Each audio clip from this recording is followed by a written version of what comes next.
I'm Patty Ann Brown, and you are in the strategy room. President Obama got some good news late Wednesday after Senate Democrats struck a deal to revive the White House trade agenda. If passed, Congress will give Obama fast-track authority to negotiate future trade deals, which supporters say would have long-term benefits for the U.S. Well, here with reaction are Jessica Tarlov, senior political strategist at Schoen Consulting, and Tammy Bruce, radio talk show host and a Fox News contributor. Thank you both for joining us. Thank you. So the Senate reached an agreement on this, but now it faces tough going in the House. Lawmakers opposing two different things in the legislation. First, they object to giving President Obama these fast-track powers. That would actually give him the authority to negotiate trade deals with other countries and then submit them to Congress for a straight up and down vote without amendments. Some people not comfortable with that. Democratic Congressman David Scott of Georgia saying, quote, "We have seen too much power ceded from Congress to the executive branch at the expense of the United States, particularly in foreign matters." The Washington Times says this is a breathtaking spectacle. Democratic lawmakers complaining that the president of their own party is trying to grab too much power. Tammy, what do you say? Well, I think that was made clear with the Democrats keeping control of this first round and embarrassing the president, I think, quite dramatically. He also losing his cool when it came to Senator Warren, making very personal remarks in that one interview. Yeah. It really exposed to the American people a kind of a level of chaos, a lack of communication with the base. If Elizabeth Warren is controlling Congress, well, what is Barack Obama doing? Also, the American people and Congress was disturbed about the Iranian situation when it comes to Obama seemingly wanting to not involve Congress when it comes to the treaties or arrangements he makes. And I think Congress is correct in saying, look, we've got to have more of a say. This is part of our job as well. Mm-hmm. That's why they were elected. At the same time, the American people can see that a variety of other of Obama's ideas have been bad economically for this country. Suddenly he's going to be a genius and has a great idea. The unions are also against this. They're saying this is going to have an impact on employment here. It's going to have an impact on a whole host of things that affect the middle class and American workers. So that entire section of the Democratic Party, I think, is correct. At the same time, the American people know Obama's history and his pattern, and I think, unfortunately, after 7 years now, I think whatever Obama's going to be doing is going to be bad for us, and we've got to look at it in that frame as well. It seems like he wants more secrecy, Patty Ann. Yeah, we're going to get to that point coming up. But Jessica, what about this dissension in the ranks? What's going on here? Well, I mean, it's something that's been going on for a while now. That usually Obama's just on team Elizabeth Warren, or Elizabeth Warren is on team Obama. You know, that we've seen this fissure between the progressive left and more centrist Democrats. I think it actually spells a lot of trouble, or rather some handiwork that Hillary Clinton's going to have to deal with. I mean, she was actually involved in the beginnings of this trade deal anyway, so she's going to have to openly and publicly take a stance on it. But, I mean, yes, Obama was embarrassed. I didn't find the interview about Elizabeth Warren to be as terrible as many people are making it out to be. Certainly not sexist. I mean, they're friends. They agree on 99% of issues. So we should just say he called her Elizabeth. Sorry, yeah, he referred to her as Elizabeth instead of Senator Warren. Yes. And Sherrod Brown came out after him, attacked him for that. And I didn't see, when you know that people work that closely together and are that close, I didn't think that it was a problem. But look at the context, though, of what he was saying beforehand. Right. His manner. That he was talking down to her. And I have to say, if someone's in the room with you and you're a friend with them, like he has with other senators, and you refer to them by the first name, that's fine. But he also did that in 2008, a very denigrating kind of approach with Hillary. We know the history of women leaving the White House, saying it is a hostile workplace. So this man does not have a good reputation. Right. And we're getting a little bit off track now. Yes, all right. Let's get back to trade here. I was just about to bring up equal pay. Right.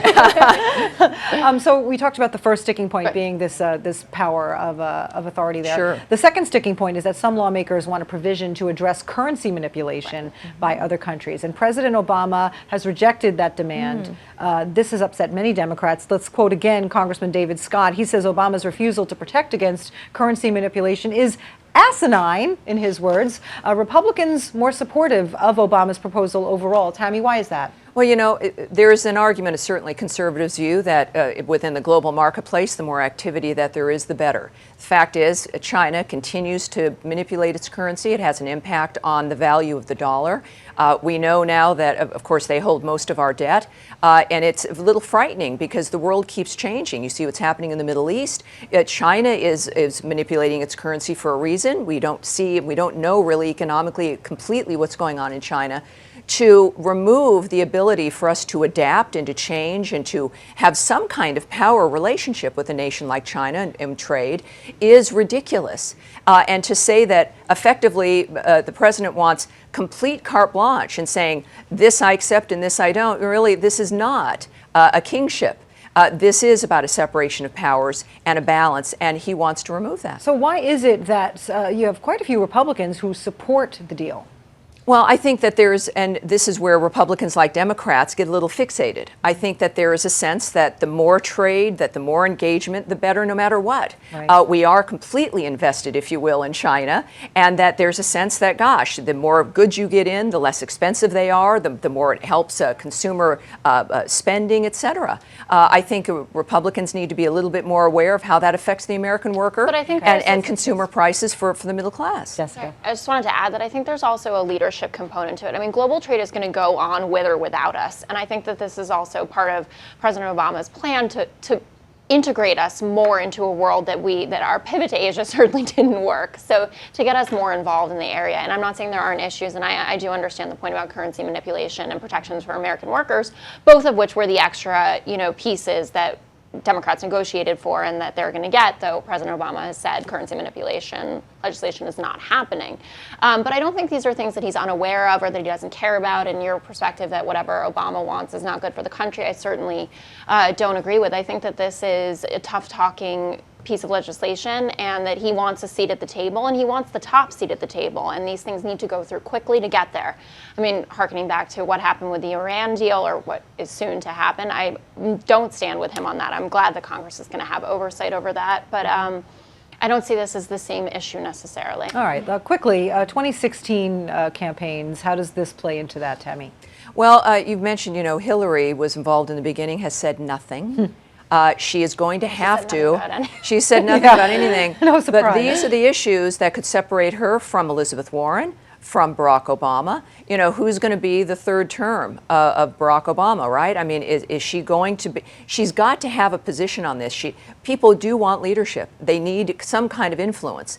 And I think the Republicans are going to have to convince their base, those who want to try to explain how this is a good thing. There's a realization, though, that the American people understand that the economy, poverty is up. The economy is in trouble still. More Americans, we found out last Friday, unemployed, the most Americans in history unemployed, the most American women unemployed than in history. All right, we're getting off the trade point again. But this is about trade. Okay. And when it comes to 16, they've got to explain why the decisions they're making, how it's going to affect employment here and consumer prices and the economy in general, how it will help American companies hire more people. And if we're still, once again, relying on foreign nations and making it easier to flood this nation with non-American made goods, that's going to be bad news for the economy and for employment. Good point. Good point. And Republicans have to address that. Yeah.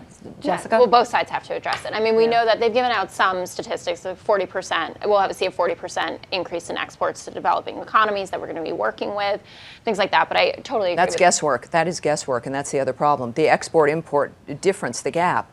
They're guessing that China and Vietnam is going to want more of our stuff. Really, where's our stuff being made now? Let's let Jessica finish. But anyway, I think, as Tammy said, it's important for Hillary to articulate where she comes down on this, and I think it will be very similar to President Obama on this particular thing. She will separate herself more, I think, on foreign policy than necessarily on this trade deal. And on the right, I would think in the end that most of the GOP contenders are going to line up in favor of the trade bill, or at least the more mainstream candidates. All right, Jessica and Tammy, thank you both so much for joining us. Thank you. And you can check out foxnews.com for more on the trade debate. I'm Patty Ann Brown. Thanks for watching.